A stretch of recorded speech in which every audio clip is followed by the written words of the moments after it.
Jack Daniels of the Boxers Trainers Channel. And it's a wonderful day to be about this boxing, man. You know what I'm saying?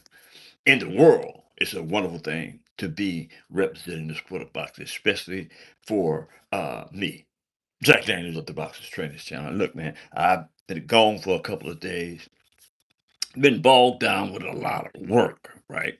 And that's what people do that are responsible. They do work. They work. You know what I mean?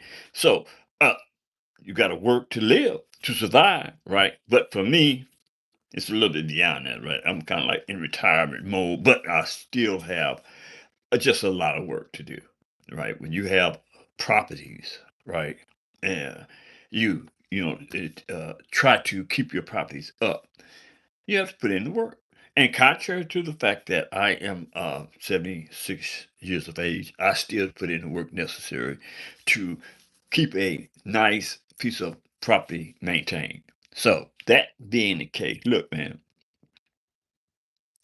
I found it really interesting to uh, acquire information about one of the best boxers in the world, right? Saul Canelo Alvarez. And um, I'm like a research monkey, right? Especially when it comes to people of import, right? That I have associated myself in some fashion. And Saul Canelo Alvarez, as we know, is one of the most productive boxers in the in my opinion, the history of boxing, right? Saul is from Mexico, and he had a pretty huge family, right? I'm talking about his siblings for sure. I'm not familiar with how many sisters because that was involved in the inquiry, but my inquiry was facilitated by how many brothers Saul Canelo Alvarez and how many brothers did Saul have in the sport of boxing, if any. And lo and behold, the information entailed that Saul had six, well, five, but I believe it was six, right? I only took notice to five brothers whom were actually associated with the sport of boxing. They actually boxed too, right? And I was like, damn, that's really, really, really unusual. Five to six brothers, along with Saul, that participated in the sport of boxing. Shout out to the chat. Casey T. Shout out to Casey T in the chat house. Again, shout out to Casey T in the chat. Right, look now, let's get back to Saul Canelo Alvarez and Saul Canelo Alvarez's brothers, right? Who were actually professional boxers. Now I had mentioned before that I was going to occasionally do something in regards to history and boxing, right? I mean, last time I came on and did history, it was like about one of the boxers out of Oakland, California, my hometown, right? But it just it doesn't necessarily mean that it has to be boxing associated with boxers and Oakland, California. I'm looking for good history, right? And this right here today, folks, is featuring some good history about Saul Canelo Alvarez, right? Saul Canelo Alvarez, again, is one of the best boxers in the world. And I'm quite sure Saul Canelo fan base will concur with that, right? He has a huge fan base and they love Saul Canelo Alvarez to death, right? And that's what it's supposed to be. Contrary to the fact that a lot of them was relatively let down when Saul Canelo Alvarez lost to Charles Bud Crawford, right? Actually took Saul Canelo Alvarez's title of super middleweight champion of the world, right? And that took the sales, so to speak, out of Saul Canelo Alvarez, the sale. Saul Canelo Alvarez is one of those boxers that um, definitively had a major excitement to his fan base, right? They just, hey, Saul Canelo could do no wrong. And that's the way it's supposed to be when it comes to a boxer that puts in the necessary work to be considered as one of the best. Saul Canelo Alvarez did that. There's no doubt about that, right? And anybody who would have the nerve to doubt that or debate that, area code 870 9, excuse me, 59, excuse me, 571 3995, 870 571 3995. We can debate that. I believe that Saul Canelo Alvarez is one of the best boxers in the world. Now, here's the thing: the glamour and um the consideration for who the best boxer in the world is today has shifted as a result, in my opinion, of the spectacular win Saul Canelo Alvarez. Who was supposed to fight David Benavidez? David Benavidez won a huge fight over Zoto Ramirez, right? And he kind of took the sales out of Saul Canelo Alvarez's sales when it comes to popularity. I believe today, and I'm going to do a video on this, that David Benavidez is the best boxer in the world. David Benavidez has captured the pound for pound best in the world. He is also, in my opinion, the uh, cash cow of boxing. If not, if not physically, psychologically, David Benavidez is the cash cow, because if he isn't labeled as the cash cow, he soon will be, because after that performance Saturday night, right, and him knocking out the 200-pound catch, no, not catch weight, catch weight. No, it's not a catch weight. What weight is that? What division is that?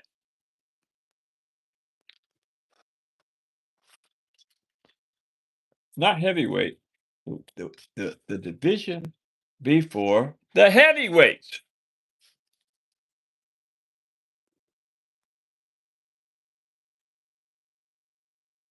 You gotta give me a minute. You gotta give me a minute. Okay. Cruiserweight. The cruiserweight division. Tokyo, Japan in the house. Shout out to Tokyo, uh, Japan in the house. Appreciate your support, Tokyo. Good people. Love the European people. Not the European, the Asiatic community people. All of them. Good people, lovely people. You know what I'm saying? And they smart as hell. And they represent a huge, a mammoth um, area of expertise in every field that exists. The Asiatic people are brilliant people, right? They have pulled themselves up from the bootstrap. And in my opinion, China is the global superpower, not United States, China. But United States, this is going along with the history. United States is not going to say that. You know what I'm saying? Nobody's going to say that. But Jack Daniels of the Boxing Training Channel is giving you some historical facts. China, not the United States, is the global superpower.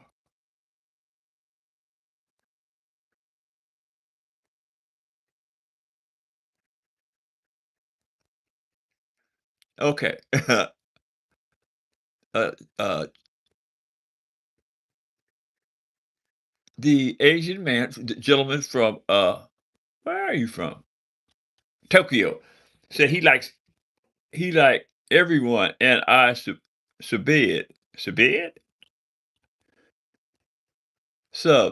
Oh, you man, look, hey, brother or sister from Tokyo, Japan. He indicated that he supported the channel, and that's a shout out to the Tokyo people, the Japan people, rather, right? Tokyo, Japan in the house, y'all. Salute. Share, hey, Tokyo, share my videos with your friends, man. Support the channel, brother. Right. But look, today we talking about Saul Canelo Alvarez's brother. Saul Canelo Alvarez had five, but I believe it was six. I only can mention five because that's all that I have notes on was five, right? Um, Ricardo Alvarez, light welterweight division from 2008 to 2014. Analysts maintained a respectable regional career, demonstrated technical ability, but did not significantly impact the world stage. Okay, that was Ricardo Alvarez. I think I went backwards, but I'm gonna do it per the sheet. Victor. Oh wait, here it is. That's the third one. Victor, Daniel, and uh Gonzalo Alvarez from 2023 to 2024 through 2025. Only okay. I believe Gonzalo only fight once in June 2008. Their These fighters had brief professional careers with minimal competitive impact, no professional background entry levels. No, that's three. Actually, it was six. Okay. Now we have Rigoberto, Rigoberto Alvarez from 2000 to 2011. Record 27-4, light middleweight division. A durable and experienced fighter who reached world level, capturing interim championship status. However, he lacked the versatility required to dominate elite opposition. Damn, that's pretty good. With hell, I mean, he's a Saul Canelo Alvarez brother, right? You gotta have some. It's cold.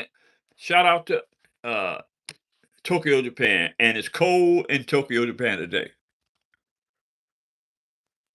Yes, yes, I am a boxing trainer. I do that very well. I think I'm one of the best in the world. Contrary to the fact that I don't have the noteworthy acclaim, but and that's on them, not me. I believe that I'm one of the best technical trainers in the world. And one day, hopefully, I'll get a chance to show the world that. That's my objective, Mr. Tokyo, Japan, in the house. Right. Okay.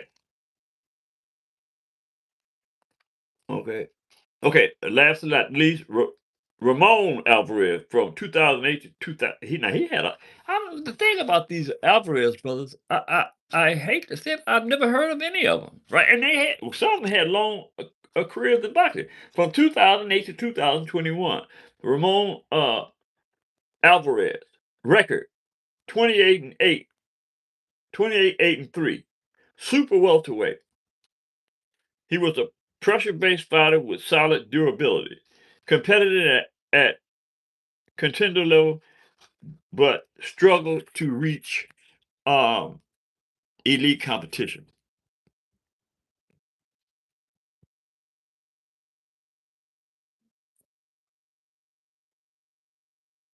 Yeah. So, oh, and and we know we had Saul. Saul was the bread and butter of the Alvarez family. All right. Actually, I think that Saul did should have hit historical records when it came to uh, the finances appropriate to him as a result of all the fights that he won, all the fights that he participated. He had big fights, right? Floyd Mayweather, you name him in that division. 63, 63, 3, and 2 was Saul Canelo Alvarez's record. So he has a great career, and he's still boxing, right? I think Saul Canelo Alvarez has something in September with Christian Mbili, right? Now that's going to be a good matchup, right? But I'm thinking that Saul Canelo Alvarez does have the ability, even at 38, to come back, make a dashing comeback, and become undisputed again. He can. I mean, there. I think Christian Ambili is going to be the major hurdle for Saul Canelo Alvarez to get back uh, to undisputed. If he can get past Christian Ambili, I think it's a safe path to being undisputed again, right? And that'd be a good thing. I think again The loss to Bud Crawford took a lot out of Saul Canelo Alvarez. It did. You know what I mean? And since that uh, defeat, right? You've not heard as much as we normally do from Saul Canelo Alvarez. And I think that's a big important thing for Saul Canelo to recognize. He has to maintain some relevancy if he is to be considered as one of the pound for pound kings of this era. He is still boxing, so he needs to get up and start making himself available again, right? Get back on social media, do whatever you need to do to be great again. This is where you start today, right? Because I'm telling you, that's the only way you're going to get back to prominence is do the things that you want to do. I will say that I believe, in my opinion, that you could use, no, that Eddie um, Reynoso could use some help in training, right? I think that one of Saul Canelo Alvarez's biggest flaws in the fight with Bud Crawford was he was out of touch with the fighting style of Terrence Bud Crawford, right? And the only way you're gonna be able to get up and be um, adequate to deal with a Terrence Bud Crawford is have somebody in the ring with you, training you to be able to deal with the ups and downs of Terrence Bud Crawford. Terrence Bud Crawford is a genius. Let the record reflect that you heard that on the Box Trainer channel. Bud Crawford is a genius in the ring, right? So for Saul Canelo Alvarez to get in the ring with Bud Crawford, fighting that type of fight that he fought all his life, right? It didn't work and it couldn't work, right? Because the type of fight that Torrance Bud Crawford fights is a technically sound fighter. It's hard to beat them type. I don't care who you are, right? The only person I really think would have a chance of beating um Torrance Bud Crawford at super middleweight is David Benavidez. David Benavidez is in my opinion technically sound, right? I don't think that Saul Canelo Alvarez would stand a snowball chance in hell in beating um David Benavidez. No, yeah, David Benavidez. Saul Canelo Alvarez would stand a snowball chance in hell of beating David Benavidez. The only person who I think that might beat um David Benavidez, and that's in the heavyweight division, is Usyk. You know what I mean? Usyk is this ferocious, technically sound, gifted, puts in the work type of boxer, right? And those cats that believe that because they good, that they're gonna run up against a Usyk, Usyk, that ain't gonna happen, man. See, these are the type of boxers that our righteous, you know what I'm saying, can relate to, right? Because I know because of my experience in the ring, in the gym, right, that you have to put man, look at I noticed uh Usyk in the gym training off James Brown, right? His footwork. I'm like, you know what I mean? I mean, he's doing something that most boxers wouldn't imagine doing, right? And he looked at awesome, you know what I'm saying, working behind that music. It was like he was like in a groove. Hey, to be great, you gotta be in a groove. You know what I mean? And I'm telling the David Benavidez, not necessarily have to because David Benavidez works his ass off, right? But I'm telling the Saul Canelo Alvarez, you gotta be able to get in the ring and do the same thing that the David Benavidez do, that the Alexander Usyk does, right? And the great boxers of this era do to maintain some superiority. That's what it's about. It's about working your ass off. And shout out to working your ass off in the chat in the house. That being said, look, y'all, it is relatively cold in the United States as well, right? So what I'm gonna do, I got a few chores to do. I'm gonna get up and get the chores done and go lay down and rest. Then I gotta get back up and work out. Can't go 3 days without working out. That being said, hit that subscription button, hit the like button. Drop a comment in the comment section. And let me know if y'all knew that Saul Canelo Alvarez had 6 brothers in a boxing game. That being said, hey, I gotta go.